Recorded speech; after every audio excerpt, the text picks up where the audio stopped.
Welcome back to the Lighthouse International podcast, lighting the way for your child to find their purpose and passion and live their best life. I am Noelle Robinson, and I'm here with founder and director Eliza Rivas. Hello. The last episode was super inspiring and fun to record as we started diving into the questions that parents have. Mm-hmm. And Eliza went into the different studios. So if you haven't heard that episode yet, go back because it gets really fun when we start talking about the different ways that these kids are finding their passion and their purpose through the studios. Yes. Now, though, we want to bring this back into understanding at a more micro level, what is the paradigm of a learner-driven education? And Liza, my first question is, why is a learner-driven education important? What are the benefits of it? What is it doing for our kids? And two, what does that look like in the classroom? Nope, I love it. The benefits fall under two overarching umbrellas for me. One is a strong sense of personal responsibility the learners come away with. And two is the confidence that they can solve their own problems, whatever those problems are. Those are probably the two most impactful benefits of a learner-driven education. Okay, I love that. What does that look like? So we've talked in the past, you and I, about the difference between traditional education and learner driven. And I've seen a lot of big differences in my kids as we've moved to a more learner driven and how that's empowered them Mm-hmm. in ways that I didn't see when they were in the traditional. What are you hearing first? I'm curious to hear what in those differences from a parent's point of view. Okay, so as a parent, and it's interesting because I started Lighthouse when my firstborn was 10 and the baby of the family was 5. So I have one who's only ever been in a learner-driven system, and I had one that, like many families, had to transition into a learner-driven system, had to unlearn what they knew to get into this new system. So I've seen it from both aspects and I can speak to both. But one of the earliest things I saw and hear from my families is the whole taking things on myself.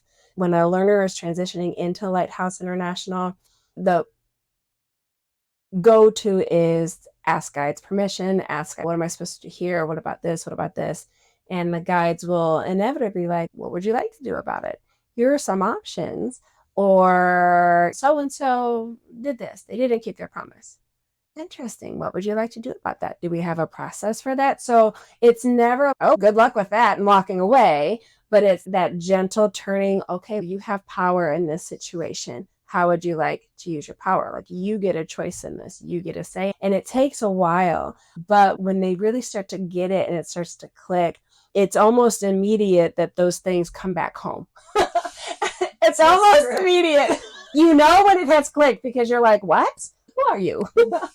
But a lot of it is they just start doing things without any kind of conversation. So let me speak to my youngest for a minute because she embodies this in a way I've never seen in a child.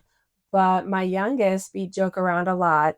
She probably don't like that I say this, that she's like a grandma trapped in a 10-year-old's body. Like, she just has this super strong commitment to, I've got this. Like, I got this. This is my life. This is what I'm supposed to do. I got this. And some of the things that we've seen from her over the years is, I think she was maybe 7. For Christmas, she asked for an alarm clock because she wanted to make sure that she got up in time to not feel stressed in the morning when getting ready for school. And I was like, that's odd. I don't think I've ever asked for an alarm clock. Like, I was given an alarm clock, but never wanted one. So it's things like that. Or, um, when she's thinking about the things that she wants to do at school, like there's a long-term plan in place.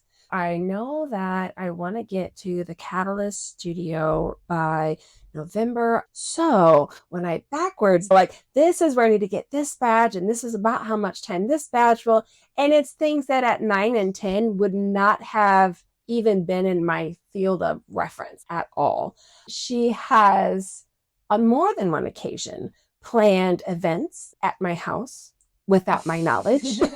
And not just any events, but one in particular, she decided to plan a guide's birthday party at my house with her studio mates.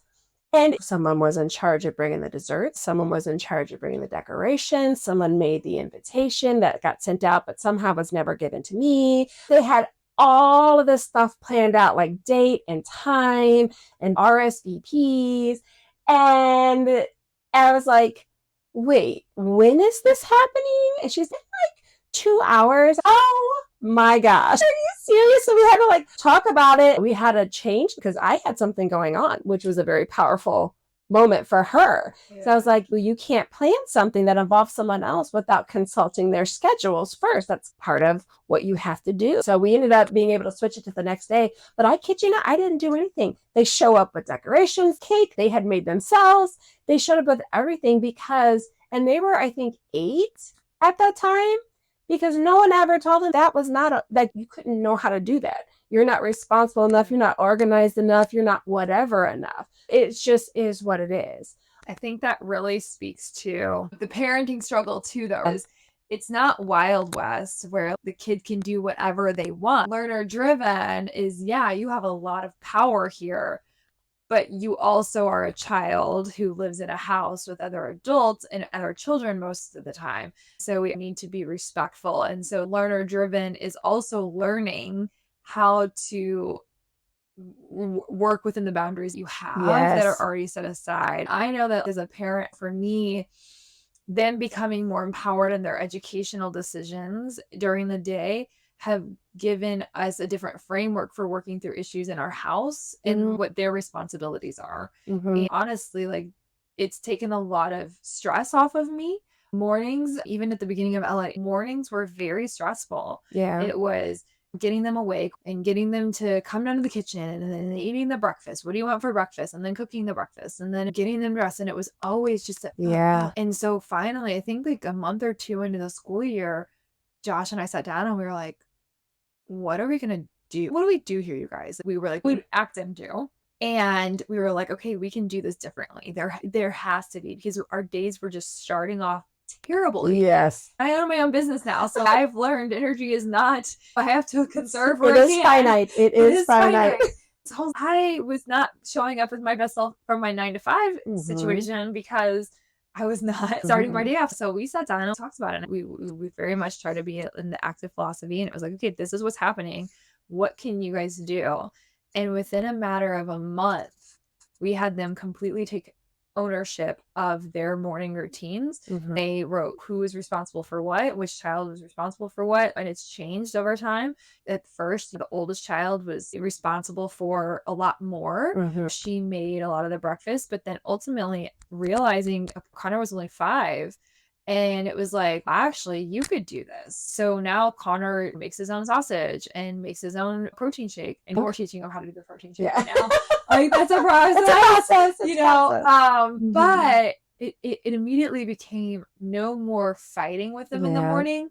And we could engage with them and congratulate them and celebrate them in the morning. And it completely changed our household. And when I tell people that my 5-year-old was not only making his own breakfast, but was also making his own lunch for school completely, and always included the carrots. Yeah. So it's not just a trash lunch. Exactly. Oh, that was really empowering because they're not being told what to do all day. So it's just become a normalcy of, okay, how can you, I mean, you know, like at first, especially an older one, she was like, this isn't school. And I was like, no, this is learner driven everywhere, honey. Yeah. But then in the same sense, we're not always perfect about it. Yeah.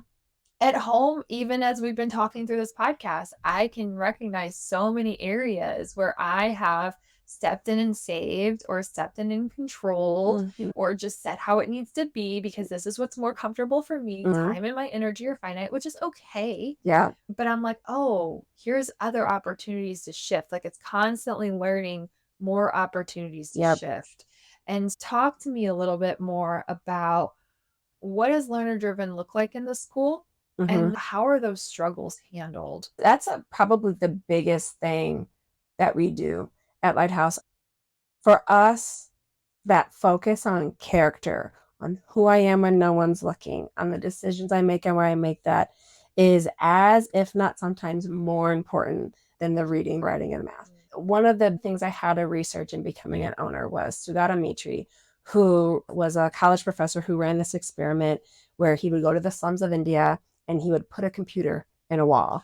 I love Yes. that. Yes. And Okay, how keep in a going. matter of 6 months, these children who don't even go to school had figured out how to use it. They had taught themselves English so they could figure out the coding. And when he came to check on it, they're like, oh, can you get us this thing? Because it can't run this kind of program and I can't learn how to do this. And they were teaching each other, they were teaching their parents. That was so powerful to me because I think so often, I don't know where it comes from, but as adults, it's very easy to limit because they think they can't handle it. They're not ready for it, whatever the case may be. It's fear. Yeah, And see it that. comes from fear. Like we're really busy And and there's a tired. lot, yeah. And Yes. so sometimes it's just easier to default to what's familiar. Yeah. And what's familiar is I say how it goes in this way. But ultimately, what I found is when I'm willing to put in that extra effort in that moment, it's actually easier in the long term. Yes. Yeah. And that's what we see out in the studio. So often in the studios, one of the things that everyone could probably say is with freedom comes responsibility. But yeah, one cannot happen outside of the other. And that comes from the world we live in. We talk a lot about how every human being that lives in any kind of society, we all have freedom within boundaries. None of us can literally do whatever we want. I cannot, you cannot, the president of the United States cannot, like just a no holds barred. That's not reality. Me as a parent and as an educator, my goal is that whatever child comes through the doors of our school can be successful in the society in which they find themselves. And that's just not how society works. So often, what those conversations look like conversations, first off, lots and lots of conversations. And it is a lot of, yeah, of course, we just want to eat candy bars and play video games and watch TV all day. Sure. And that's not what a hero does.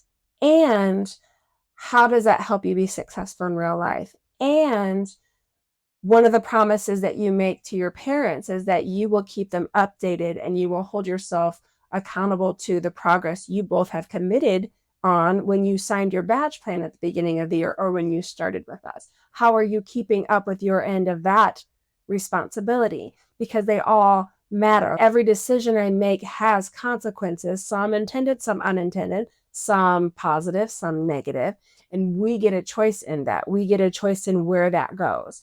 For in the studio, a lot of that looks like learners trying out provisional systems. It looks like a lot of town hall meetings.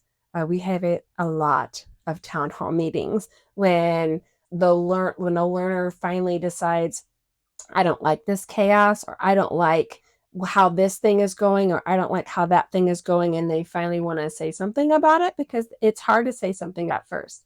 Peer-to-peer accountability is a huge part of what we do, and it is very difficult. I don't know if you've ever tried to hold a coworker accountable to something. Girl. Or a neighbor, or really anybody. That is probably one of the most difficult conversations to have as a human being. In the workplace, the lack of those conversations, so many studies have been done that show how that results in so much decreased productivity. Oh, yeah. Because we're coming down to the floor. Yep. And so nobody's going above it. And so there's a silent agreement to the lower productivity. And so the fact that we as adults don't usually feel comfortable with that makes it very, billions of dollars in productivity and creativity are lost in that. Oh, yeah. And so we have guides and not teachers. I don't know that I've touched on this yet. A guide's role is fundamentally different from a teacher, but they are still a very essential part of the equation. So guides are not the keepers of all knowledge. They are not the only expert in the room. The guide is like a coach, is how I see it. So they see what's happening when they're in the game, right? And they get to talk through that through practices. We often challenge guides to not answer questions, instead, point to resources, processes, procedures, examples in the real world of how those problems are solved, and that they hold up a mirror to the studio. So it's not me making a judgment call as the authority in the room. Hey, this isn't going right. Hey, you guys are too chaotic, or whatever the case may be. It's so this is what's happening, and this is what you've promised. Does your image match up to what you said you were going to do? And if not, what are you going to do about it? It's simple, but it's not easy. It's a lot of conversation. It's a lot of provisional systems, a lot of modifying systems until they figure out one that works for everybody. It's a lot of learners who are maybe quieter, figuring out how to find their voice when they want to have a say in something or when they don't like when something's happening, and that takes time. It's a lot of learners who are very vocal, learning how to back away a little bit and to think about things from the other person's point of view. And how do we disagree respectfully? And how do we all come to an end goal that's a win? And it takes time. It does really take time, but it does get there. What I've noticed is there's no way to fully separate a learner driven education from what is happening in that learner's home, because they fundamentally change as a human being. When I feel like I have ownership over what I'm doing and I have an intention with where I want to go, that doesn't just happen in this area, but not in this area. It starts to happen everywhere, which might mean there's going to be more negotiating going on at your house. It might mean that they're taking on more responsibility. So you have time to actually be intentional with the family time that you now have. It might mean that they're going to be coming to you. So obviously, I'm a business owner as well. And my youngest will come to me, especially the past couple of years, and she's, Mom, I think you need a better work-life balance. You are not taking care of yourself enough. You're not getting enough rest. And I'm like, what? What are you talking about? But she's so used to systems-based thinking and that you have to take care of yourself to take care of other people. All of that just gets so ingrained that she has been the one to hold up a mirror to me many times and be like, what are you going to do about that? I haven't had that experience as a parent, and so we're only 1 year in, but we have not had that experience. We do have conversations though, in trying to figure it out and navigate it, and it's still a work in progress, right? It's very easy for me to come in and be so focused on the academics as a teacher. And in that learner-driven environment, right? They are getting to choose what they're working on, what content they're working on. So whether that's math, writing, and sometimes parents do intervene because maybe they spend a lot of time in math or a lot of time in writing, but they get to choose. With that learner driven, they are learning the skills, but there's multiple programs they can use for math. Yep. Or there's multiple different stories they can write. They're still practicing the core content, but they're really getting to decide at what pace, Yep. when, how, all the parts of meeting those standards. Standards haven't changed, but the way that they meet the standards varies from each child. Oh, yes. And some of that, let's go back to a little bit of a flaw or struggle, is one thing I noticed and we've talked about in the past is it's hard to move away from being told what to do. Yeah. And that you mentioned the 1 month for every year. I like to think it's a little longer. It can. But we had to have a conversation because we had made the yearly plan and those milestones weren't being met because there was a lot of distractions in the beginning. And there were a lot of having that much freedom with some distractions. And we were navigating how do we hold that accountable on our side. And finally, as I really got down to the nitty gritty before I talked to her, she was like, well, can't I just go back to public school? It's easier there. It's easier. It is. And she was doing more. She was checking the boxes and she was doing more, but it was easier. Yeah. It was easier because somebody was telling her what to do. And it's hard to drive yourself. And as an entrepreneur who talks to many other entrepreneurs, that's one of the biggest struggles for small business owners and entrepreneurs is holding themselves accountable and bringing themselves to do hard things when they don't feel like it. So we had to have conversations about that. And why does somebody just tell you when to do math and when to do this topic and when to do that? I would say that's one of the biggest struggles. But what I love about it is that if you think about the biggest complaint that employers have right now, Yeah. is that they have to tell their employees every single Mm-hmm. thing to do. And Mm-hmm. they're not intrinsically motivated to push themselves or to find creative solutions. And they can't handle feedback and they Oh, can't yeah. handle failure. Yeah. The biggest complaints that people are getting out of college is Oh, that, yeah. yeah, you might have been top of your class academically, but you're not able to handle this workplace environment where Mm-hmm. you're not being told what to do every moment. 100%. And my oldest, the one that did have to transition from public school always came very easily for her. And she also had those times where she was like, can I just go back? Can I just get some worksheets? Can I just, because it is easier, because not only are they directing it themselves, but then there's an expectation of working to excellence. Now, for us, excellence is not perfection. In an acting academy, excellence is, am I giving my best effort? Did I improve from the last time I tried something like this? How does this compare to examples in the real world? Like, we have a very specific definition of excellence, but working to excellence feels way different than working to the minimum I need. And that is often because of all the circumstances beyond the control of any classroom teacher. It's often the education that happens in the classroom has to be at least getting everyone to this minimum. That's the focus, Amen. right? Because you have 30 plus with 5 different classes, 150 kids a day. You can't do everything.